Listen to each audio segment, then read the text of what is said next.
नमस्कार मंडळी, कसे आहे सगळे? तर संस्कार किचनमध्ये आपलं मनपूर्वक स्वागत आहे.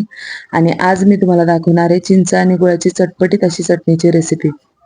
तर ही चटणी बनवून तुम्ही फ्रीजमध्ये स्टोअर करून ठेवू शकता. 1-2 महिने तरी आरामात टिकेल.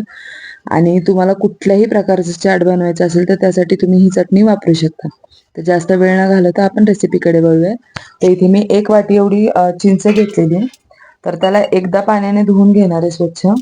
म्हणजे त्याच्यावरती जी धूळ माती वगैरे असेल तर ते निघून जाईल. तर व्यवस्थित अशी धुवायची, म्हणजे हलक्या हातानेच काढायची, खूप जास्त चोळून नाही घ्यायची आपल्याला. आणि हे पाणी फेकून द्यायचं आहे आपल्याला.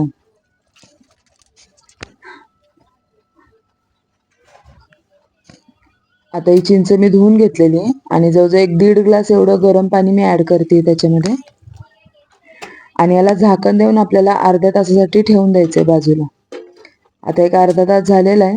तुम्ही बघू शकता व्यवस्थित अशी चिंच भिजल्या गेली. आता ही मिक्सरच्या भांड्यात काढून आपण याला वाटून घ्यायची छान. तर याच्यामध्ये ज्या काही तुम्हाला बिया दिसतील वरच्यावर ते काढून घ्या. आता याला छान अशी पेस्ट करून घेऊया आपण.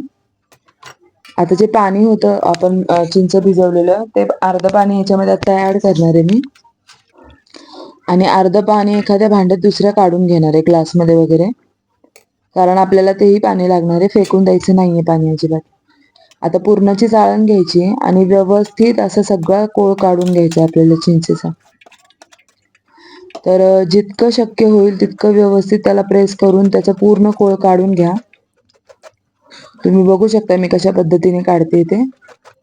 तर ही अगदी सोपी पद्धत आहे चिंचेचा कोळ काढण्याची आणि खूप जास्त वेळ नाही जाणार तुम्हाला त्याच्यासाठी.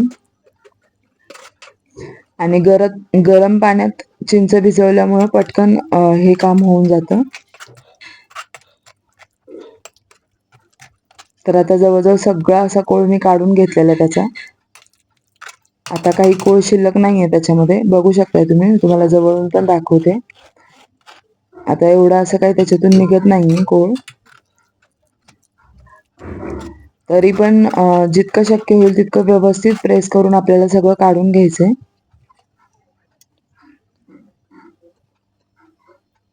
बघू शकताय तुम्ही, काहीच निघत नाहीये त्याच्यातून आता. आणि हा छान असा दाटसर कोळ आपल्याला मिळालेला आहे. आता त्याच्यामध्ये मी 1 वाटी एवढा गूळ घालणार आहे. मिक्स करून घेऊया एकदा. आणि पाऊण वाटी फक्त मी साखर घालणार आहे. तर साखर घातल्यामुळे त्याला एक छान अशी चकाकी येते आणि म्हणजे टेस्टमध्ये पण थोडासा फरक पडतो त्याने. तर आता इथे मी 1 चमचा जिरं घेतलेलं आहे आणि अर्धा चमचा एवढी बडीशोप घेतलेली आणि 4 ते 5 फक्त काळी मिरी घ्यायची आपल्याला. हलकंसं भाजून घेऊया आणि याची पावडर करायची आपल्याला चटणीमध्ये घालण्यासाठी. आता हे झालेलं आहे गरम. चिंच आणि गुळाची चटणी ठेवून देऊया आपण शिजण्यासाठी.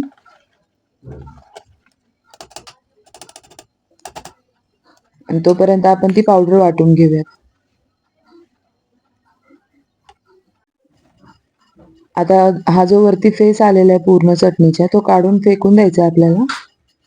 आणि मग आपल्याला काही मसाले ऍड करायचे. तर इथे जिरे, बडीशोप आणि काळी मिरीचा जे आपण मसाला वाटला होता तो, मीठ, काळं मीठ, चाट मसाला आणि लाल मिरची पावडर घेतली मी, काश्मीरी लाल मिरची पावडर, ती ऍड करूयात. आणि मसाले ऍड केल्याच्या नंतर परत आपल्याला एक 5 ते 10 मिनिटं मंद आचेवर छान शिजवून घ्यायचे. तर अशा पद्धतीने छान अशी आपण चिंच गुळाची चटणी बनवू शकतो आणि हव्या त्या चाट सोबत तुम्ही वापरू शकता. तर याला आता पूर्णपणे थंड होऊन द्यायचे आणि मग एखाद्या काचेच्या बरणीमध्ये भरून त्याला तुम्ही फ्रीजमध्ये स्टोअर करू शकता आरामात 2 महिन्यापर्यंत. तर ही चटणी जशी थंड होईल तसा थोडासा दाटसरपणा येतो त्याला. पण जर तुम्हाला आणखीन दाट हवी असेल तर थोडी जास्त शिजवून घ्या. तर मंडळी, जर तुम्हाला रेसिपी आवडली असेल तर प्लीज लाईक करा, शेअर करा आणि अजून आपल्या चॅनलला सबस्क्राईब केलं नसेल तर प्लीज सबस्क्राईब करा. त्यासोबत बेल आयकॉनही प्रेस करा, जेणेकरून जेव्हा पण आपल्या रेसिपीचे व्हिडिओ अपलोड होतील तर त्याचे नोटिफिकेशन्स तुम्हाला मिळत राहतील. तर तोपर्यंत मस्त राहा आणि खुश राहा. आणि वेळात वेळ काढून तुम्ही माझी रेसिपी पाहिल्याबद्दल मंडळ आभारी आहे. तर रेसिपी प्लीज नक्की ट्राय करून बघा आणि मला कमेंटमध्ये नक्की कळवा. तर पुन्हा एकदा भेटूयात अशाच एखाद्या रेसिपी सोबत.